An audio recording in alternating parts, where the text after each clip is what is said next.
안녕하세요. 우리은행과 미래에셋 자산운용이 함께하는 미래의 우리는 세 번째 세미나는 바로 연금의 참견 5060 편입니다. 진행을 맡은 저는 우리은행 연금사업부 주현지 대리라고 합니다. 안녕하세요. 미래에셋 자산운용 연금마케팅본부의 김상훈 선임입니다. 오늘은 곧 은퇴를 앞두고 있는 5060 세대를 중심으로 사연을 들어보고자 합니다. 은퇴를 앞둔 고객님들은 요즘 이제 은퇴가 얼마 안 남았는데 퇴직금을 어떻게 관리해야 할까라는 고민을 해보신 적이 있으실 것 같아요. 맞아요. 50대 이후는 노후를 막연히 걱정하는 시기이기보다는 은퇴 이후의 삶을 실제로 준비를 해야 되는 시기라고 할 수 있겠죠. 선임님, 실제로 퇴직금을 받게 된다면 어떨 것 같으세요?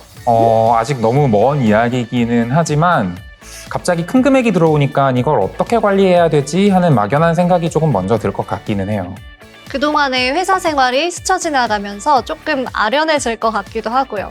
맞아요. 참 여러 가지 생각이 들 것 같은데요. 그래서 오늘은 퇴직을 앞둔 고객분의 현실적인 고민을 함께 들어보고 실제로 도움이 될 수 있는 방법까지 같이 살펴보는 시간을 준비했습니다.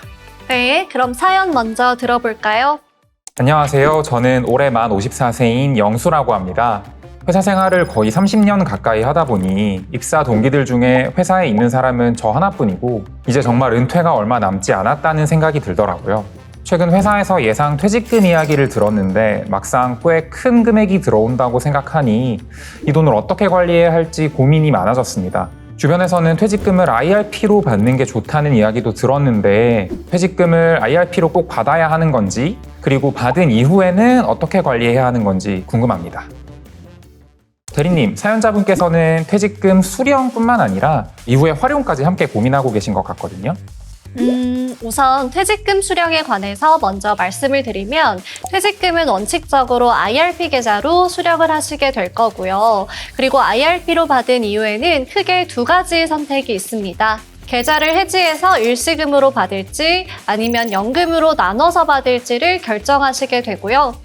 여기서 중요한 기준이 연금 수령 가능 시점인데요. 연금은 만 55세 이후부터 수령이 가능합니다. 그리고 연금으로 수령하게 되면 세금 혜택이 있는데요. 일시금으로 받으시면 퇴직소득세를 그대로 납부하게 되지만 연금으로 나눠서 수령하시면 퇴직소득세의 30%를 절세할 수 있습니다.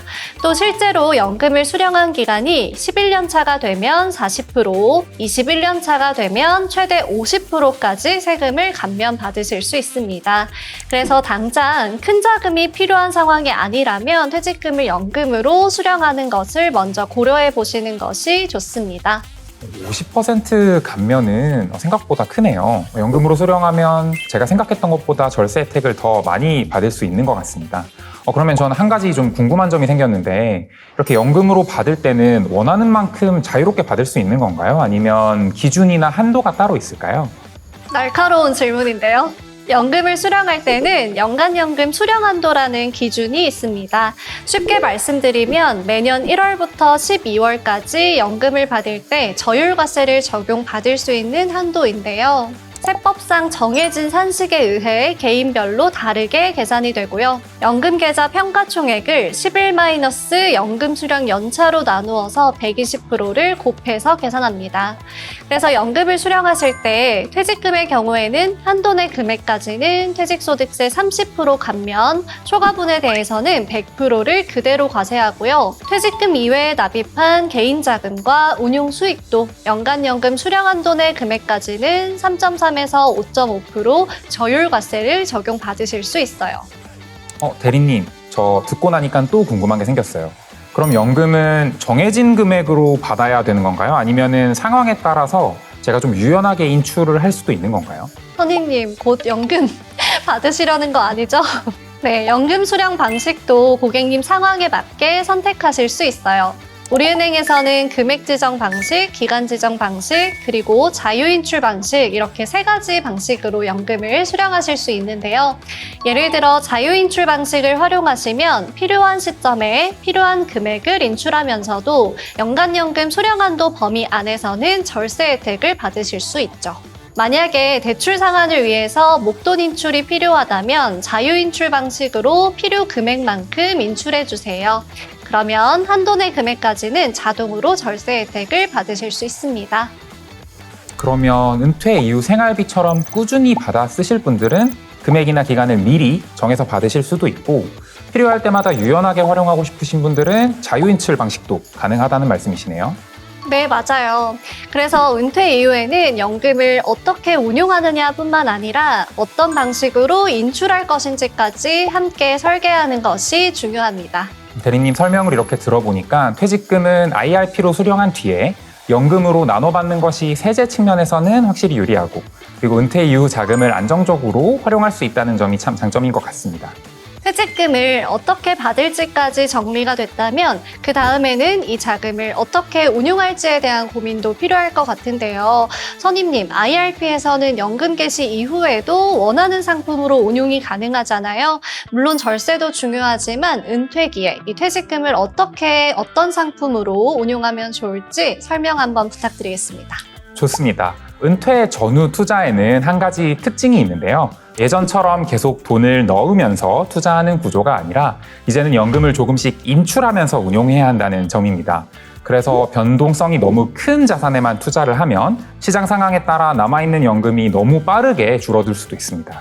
그렇죠. 요즘 고객님들은 투자에 워낙 관심이 많다 보니까 시기와 상관없이 무조건 위험자산으로만 운용하려고 하시는 경우가 많더라고요.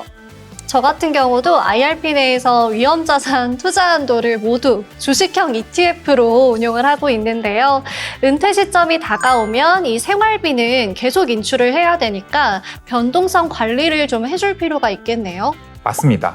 반면에 요즘은 은퇴 이후에도 20년 이상 자금을 운용해야 하는 경우가 많기 때문에 모든 자산을 안전자산에만 두는 것도 반드시 좋은 방법은 아닙니다. 그래서 저는 보통 두 가지 방법을 많이 말씀을 드립니다. 두 가지. 어떤 방법인가요? 첫 번째는 TDF나 TIF 같은 연금 투자자를 위한 펀드를 활용하는 방법이 있습니다. TDF, 그러니까 타겟 데이트 펀드는 은퇴 시점에 맞춰서 자산 비중이 자동으로 조정이 되는 펀드고요. TIF는 현금 흐름이 발생하는 자산에 주로 투자하는 인컴형 펀드라고 보시면 됩니다. 이런 상품들은 여러 자산을 균형 있게 담고 있어서 은퇴 이후 자산을 비교적 안정적으로 운영하는 데 도움이 되고, 별도로 포트폴리오를 관리하지 않아도 된다는 장점이 있습니다.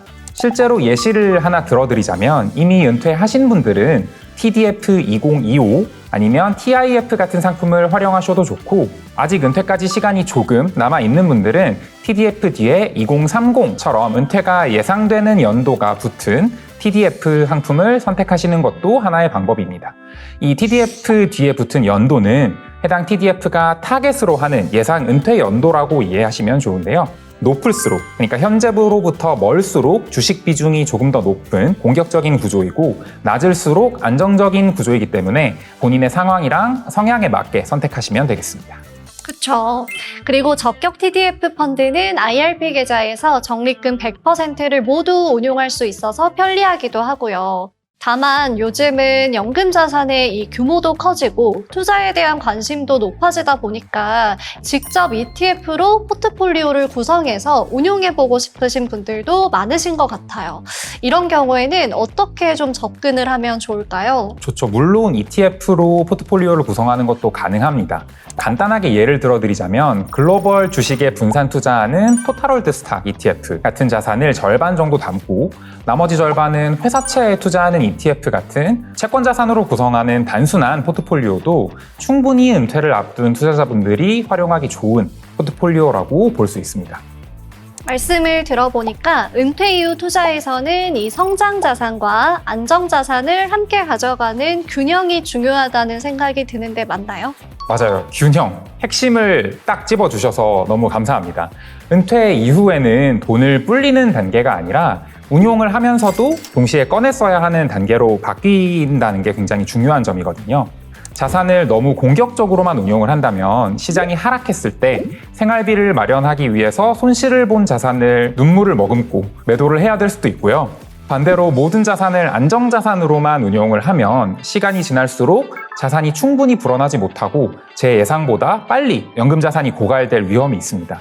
그래서 은퇴 이후의 투자는 당장 쓸 돈의 안정성, 그리고 앞으로 써나갈 돈의 성장성을 균형 있게 가져가는 것이 중요합니다. 그리고 한 가지 더 설명드리고 싶은 부분이 있는데요.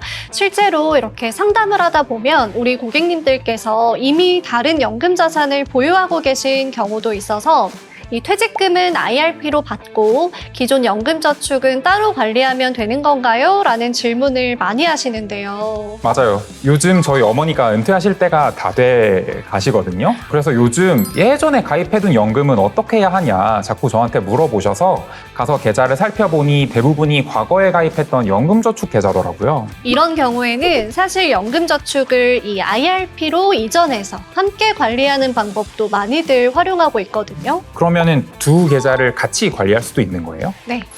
만 55세 이상 그리고 연금저축 최초 입금일로부터 5년이 경과되셨다면 IRP로 이전이 가능해요. 그럼 연금저축을 IRP로 옮겼을 때 뭔가 좋은 점도 있을까요? 두 가지가 있는데요. 첫 번째는 연금 자산을 하나로 통합 관리할 수 있다는 점이 되겠고요. 두 번째는 IRP는 연금저축보다 세액공제 한도가 크고 보다 다양한 상품 운용이 가능하기 때문이죠. 저희 어머니한테도 바로 연락해서 이전 신청을 해야 될 것 같은데 이전 신청이 너무 복잡하진 않나요? 원뱅킹에서 간단하게 신청이 가능하고요. 원뱅킹에서 마이 퇴직연금 관리로 접속을 하셔서 퇴직연금 서비스 전체 보기에서 연금 계좌 가져오기 버튼을 통해 간편하게 신청이 가능합니다. 오늘은 5060 고객님의 은퇴 걱정 조금은 덜어드린 것 같아서 내심 뿌듯하네요. 네, 이렇게 2030부터 3040, 5060 고객님들의 사연을 모두 들어봤는데요. 우리은행과 미래에셋 자산운용이 함께하는 다음 미래의 우리는 시리즈도 기대 많이 해주세요. 다음 시리즈도 많이 기대해 주세요. 감사합니다. 감사합니다.